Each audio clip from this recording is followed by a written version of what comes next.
So we're 1 week into the global launch of Girls Frontline 2 and I hope everyone's having as much of a blast with the game as I have. While playing I thought to myself quite a few times that some mechanics or features of the game are easy to miss or underexplained.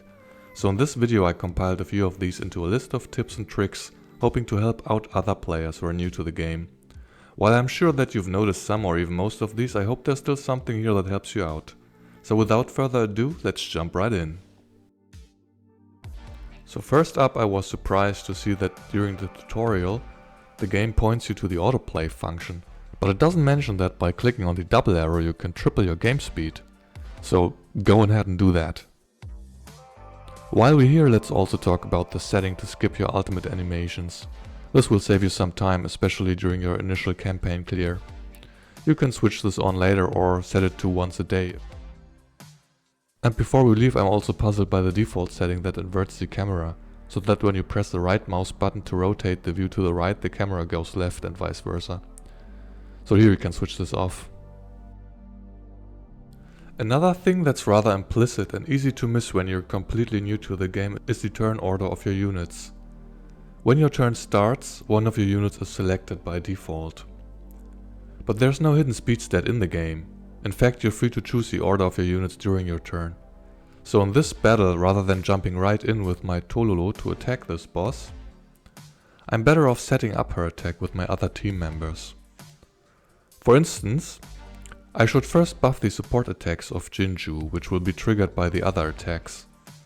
I should also apply Hydro with Sabrina, which in turn gives the light spike buff to Tololo to further enhance her attack power. If you're ever unhappy with the way your turn went, there's also a rewind function which you access by pressing the arrow next to the autoplay icon. You can either jump back entire turns or rewind individual actions by clicking the arrows at the side of the screen. Now we can let our overpowered friend support finish the boss for us. Which brings me to the next point: how do we get friends? Truly an age-old question for gamers around the world. In the main menu you press the little robot icon on the lower left. Then click on the 3 stick figures. Here you can see your current friends list and also add new friends. Now the issue with the suggested friends is that they are all around your own level. So if you want someone stronger than yourself to carry you through the campaign, you have to manually add their user ID. So how would you know someone's user ID? Unless you're actually shameless enough to have real life friends. From the Events tab you find the link to the official Discord. Once you've joined, you can find a channel called Friends ID EN. Here other users post pictures of their profile with their user ID and the server they're playing on.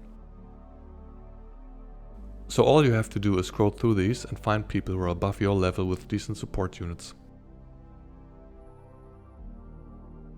Keep adding a few of them because they still have to accept your request. The system benefits everyone, because once you use someone's support, they can claim a little bit of gold, up to 50k per day. Make sure you also set up your own support units and don't forget to claim any rewards if someone else used your units. When you're in a mission you usually only get to see the main objective. If you ever find yourself wondering what the tasks are in order to obtain 3 stars, you can click the hamburger menu in the upper left corner of the screen. On that note, don't worry if you ever fail to obtain 3 stars for a campaign mission because you autoplayed through it. You can simply jump back in afterwards without spending any stamina. For the next part I want to address several combat mechanics that I felt were a little underexplained during the start of the game. Let's start with the cover mechanics. If an enemy is outside of cover or the cover does not apply to your line of sight, your selected unit is connected to the enemy with a golden line. This means you get a direct shot at the enemy without any damage reduction through the cover itself or the stability index. Here you can see that one enemy standing out in the open is connected to Sabrina via a golden line, whereas the other enemy hidden behind cover is connected with a white line. This white line is an indicator that the enemy will benefit from 30% damage reduction through its cover, and if the shield value, the stability index, is above 0, gain an additional 60% damage reduction. The icons underneath the crosshairs also indicate this. You can see that the attacks would reduce the enemy stability index to 0, indicated by a red shield. The game calls this stability break, and in this state the enemy does not benefit from the extra damage reduction through cover. You can also try to circumvent the effects of cover by getting a clear line of sight, for instance by walking to the side of the enemy so that the cover does not apply to a unit. In this case, the damage of your attack will also not get reduced, even though the enemy is standing behind cover with full stability index. Another option to circumvent cover effects is by using AoE attacks rather than single target attacks. Here we can see Petya's single target attack would be largely negated, whereas her AoE can completely ignore the cover. Next, let's talk about weaknesses. Enemies have both phase weakness or elemental weaknesses and weapon type weaknesses. When your attack exploits a weakness, it gets a 10% damage boost and does an additional 2 stability damage. So if you're able to exploit both elemental weaknesses and weapon type weaknesses, you get a 20% damage boost and do 4 additional stability damage to the enemy. You can see the enemy's weakness indicated by icons above its HP bar. And you can find the same icons indicated on your skills to let you know your unit's weapon type and, if applicable, also the elemental property of the skill. Here you can see that Sabrina's AoE ability exploits both the enemy's weapon type weakness and their phase weakness, and therefore is especially effective. The game launched with an event called Sojourners of the Glass Island, which you unlock at level 20. Make sure you clear the event normal stages as soon as possible in order to unlock the event hard mode. Even if you're watching this video at a later time, there will probably be some other event for which the same holds true. Clearing the event on your own at level 20 might be a bit too hard, so I hope you got yourself some good friend supports. Clearing the first stage of the hard mode gives you access to the limited daily sweeps in order to farm the event currency. It makes no difference whether you farm the first or second or any of the other hard stages, so UF11 is your main priority. You regain 3 daily sweep attempts and are capped at 6. During your initial progression of the game, your main focus should be on clearing the campaign mode. Sometimes you get stuck at certain level checkpoints where you need to reach a certain level in order to progress further. Here you can check your current account XP and the amount needed to level up.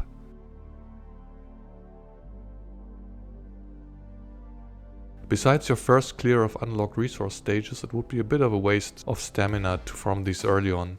It can be more efficient to make use of your daily quests to bridge the gap. For instance, rather than randomly farming a resource stage in order to get the needed XP, you could also check how far you are from the daily reset, which is at 9 AM UTC.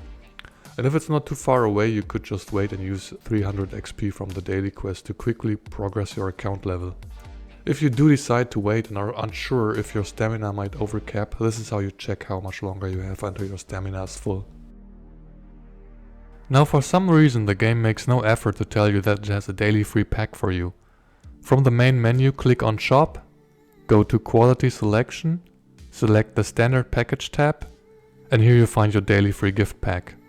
It randomly gives you resources or sometimes even crystals. You're guaranteed to get a standard banner ticket after 21 days and a basic info core after 42 days.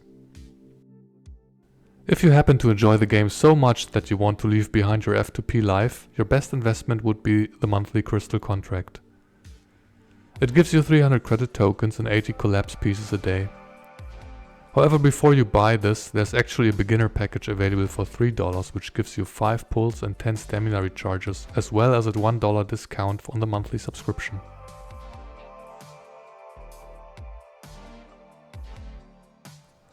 So what do you do with the credit tokens you just acquired? The worst thing you can do is convert them one-to-one to collapse pieces. An arguably better use would be to trade them for doll skins. You will have to buy a few monthly subscriptions, but eventually you'll be able to buy at least one of the skins for your favorite doll. Another way to spend your credit tokens is by going to the Events tab, and under Rookie you find the Travel, Adventure and Treasure Troves. Here you can unlock a second path for 1280 credit tokens, which nets you a total of 30 pulls.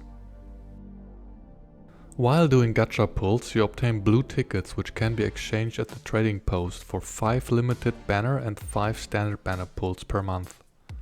For each blue weapon you pull, you get 2 of these tickets. Make sure you buy these every month. In the Neural Integration tab you can also exchange golden tickets or pieces for signature weapons of the standard banner characters. You get 12 of these yellow tickets for each SR you pull and 60 for each SSR. The signature weapons Golden Melody for Cheongju and Planeta for Tololo are both quite worth it. However, in the future you'll also be able to exchange 30 of these pieces for one limited banner ticket, meaning that one weapon equals 30 pulls. So only grab the weapons you really need. The limited banner actually does not only have an SSR unit as rate up, but also 2 SR units. In order to see which SR units are rated up, you have to click on the details button on the lower left corner. Whether or not you can make use of the SRs might influence your decision to invest a few pulls in a limited banner where you otherwise might not care for the SSR unit. The dispatch room is another feature that's easily glossed over. Make sure that you set up your 5 dispatches as soon as possible. In order to do so, you need to meet minor requirements for each of your dolls, such as giving them a gift, leveling them and using them once in a mission. Dispatches run for 20 hours, so make sure you come back daily to refresh them. You also need to make sure that in the dispatch income you set something to produce. I recommend gold because this remains valuable for the entire game. The composite materials you gain from these weekly missions can be used to level your dispatch room. Don't forget about the supply box you get from the dispatches. It can be found in your storeroom under the tab item box. I suggest you grab limit break or helix materials from these, as these are most likely in short supply in the early game. It's very important that you level up your dispatch room. This will give your dolls buffs and increase the capacity and resource production of the dispatch room. In order to level up your dispatch room you need to have a certain number of dolls at an increased affinity level. It is cheapest to get all your dolls to level 1 rather than getting a specific doll to higher levels, because it costs progressively more affinity to level them up. You can also grab more gifts from the event shop. There's also the mystery box here where you can do some more gachaing. I don't recommend to exchange your resources for more coins, as you'll be in need of these resources in the early game. A minor annoyance can be these lengthy animations when you level up a unit. Luckily they can be deactivated in the settings under Performance in the refitting room. Similarly, the game will constantly alert you via red dot notifications in the fitting room. However, once you go there you'll find out this is only for the availability of weapon skins. Just as before, you can disable this in the settings under red dot notifications for unlocking weapon and attachment skins. Once you change this to quote-unquote close, you will no longer be notified for the new weapon skins. If you're a schmuck like me who has no SR weapons for Suomi, don't be afraid to level a blue weapon. You will get a full refund once you go to your storeroom under weapons and go to disassemble. And as you can see, I get all the weapon XP back. Even if you calibrated the weapon, you get all of the additional weapons that you've used back. When you first unlock attachments, you get to choose which set you want to farm. The most generically good set is the Face Strike set, which gives you 15% more damage against debuffed enemies. It is for many units the best in slot set and therefore in terms of stamina the most efficient one to farm in the early game. Noteworthy mentions are the LA support for defense oriented units like Sabrina or Groza and the Ultimate Pursuit for Suomi. If you're unsure which set to choose for a specific unit, you can go to a website like prydwen and look up the build recommendation for the character you're interested in. Helix upgrades are an important part of a character's progression, as the so-called keys greatly improve a unit. As previously with the attachments, you can check a website like prydwen for the recommended upgrades to choose. Once you've chosen an upgrade, don't forget to actually equip the key.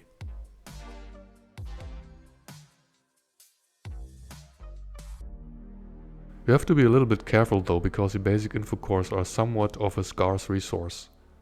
Info cores are only given as a first time clear reward and from the event shop.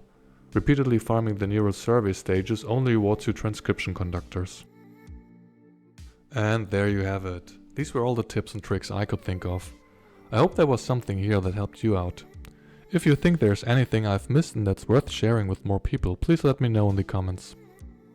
Thank you so much for watching and see you next time.